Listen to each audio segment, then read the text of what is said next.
Selamat pagi teman-teman semua, masih di channel Dunia Filsafat. Saat ini kita akan membahas mengenai orientasi pengetahuan ilmu sosial. Bahkan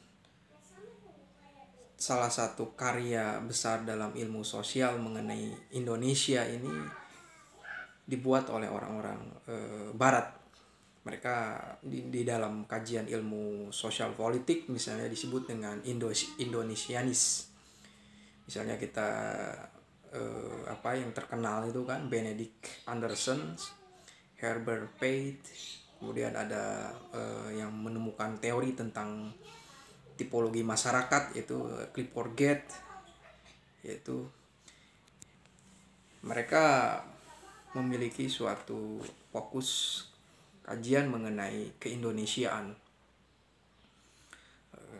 karena mereka memiliki analisis, metode dan metodologi sehingga bisa mendeskripsikan mengenai keadaan ideologi, gagasan, dan praktek dari ide gagasan, juga mengenai suatu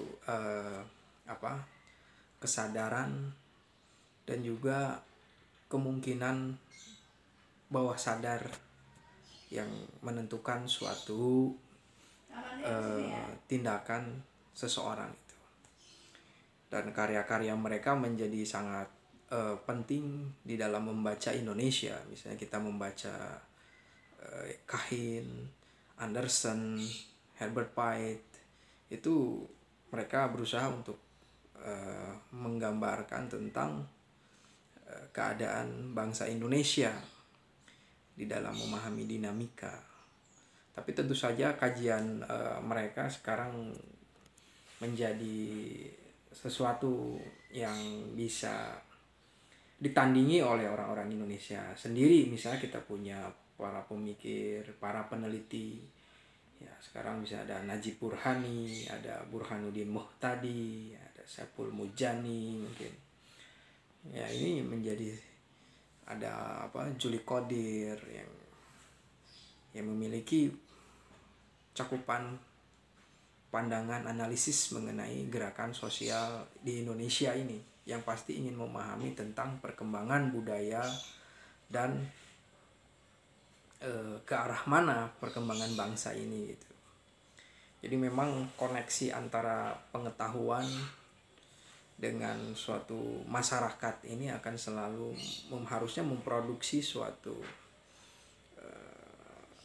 analisis ya, suatu teori, bahkan dengan teori yang sudah ada itu untuk mengukur apakah ada perubahan terhadap suatu pembacaan mengenai suatu keadaan realitas bisa tentang sekarang. Apalagi Indonesia juga termasuk negara dengan memakai media sosial terbesar mungkin ya, ketiga kalau nggak salah ya di dunia ini.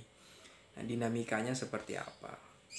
Nah, di sini sebenarnya yang kita mau ambil dari inspirasi dari para Indonesianis ini, misalnya ada Peter Carey, ada Hari Puzo. Peter Carey dengan pakar di Ponorogo, dan Hari Puzo dengan Tan Malaka. Ada Greg Barton juga yang berusaha melihat orang-orang para pemikir besar misalnya seperti Abdurrahman Wahid dan pemikir Islam yang lain lagi. Jadi memang yang membedakan seseorang itu dengan para pengkaji keilmuan itu yang meneliti inilah yang membedakan para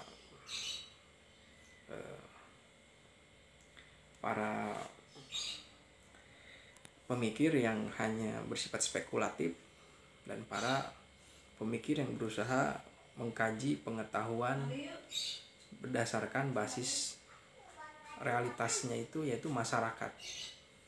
Jadi masyarakat berdinamika, maka akan selalu ada perubahan, dan ketika membicarakan tentang perubahan itu kan kita bisa memahami suatu kecenderungan gitu kan, kecenderungan di dalam mempraktekkan suatu tindakan, dan tindakan itu memiliki suatu sudut pandang sudut pandang ontologis, bahkan nilai di sana. Nah, di sini bekerja juga suatu sistem epistemik gitu kan. Ketika bergerombol orang, sekelompok orang sangat fasih, sangat komitmen, sangat militan membela seseorang, itu kan karena ada suatu sistem epistemik yang mereka percayai, yang mereka mengerti dan mereka anggap benar gitu kan. Jadi setiap apa yang dialami oleh manusia itu ada suatu sistem epistemik terhadap suatu nilai, terhadap suatu kebenaran gitu kan. Misalnya orang Indonesia sebagian besar ada yang bergerak ke kanan gitu kan, ke agamis gitu kan, bahkan dianggap sifat radikal gitu kan. Itu ada sistem epistemik yang menganggap bahwa ini patut diperjuangkan menjadi suatu sistem tindakan yang dimengerti ini sebagai suatu epistemologi dan sebagai suatu nilai, ini bersifat aksiologis. Nah, dari sini memang alat analisa itu penting sekali untuk mendeskripsikan. Maka penelitian itu memang harus selalu dilakukan, dan tentu saja yang bisa kita lakukan mungkin misalnya kita bukan seorang peneliti, ya kita menghayati gitu kan. Kita sebagai suatu penghayat gitu kan terhadap suatu bidang, karena dimensi kehidupan kita ini kan luas sekali kan, dimensi budaya, politik, ekonomi, seni gitu kan. Jadi apa yang kita geluti gitu kan, yang kita hayati gitu kan, kita memfokuskan pada satu hal gitu kan. Dan itu tentu saja sesuatu yang disebut dengan disiplin gitu kan. Memang apa yang diinginkan oleh manusia itu kan banyak hal gitu kan, tapi manusia bisa menjalani, bisa mendapatkan hanya sebagian saja atau kurang dari sebagian. Jadi mengenai penelitian, pengetahuan, ya kita memang harus memiliki suatu disiplin.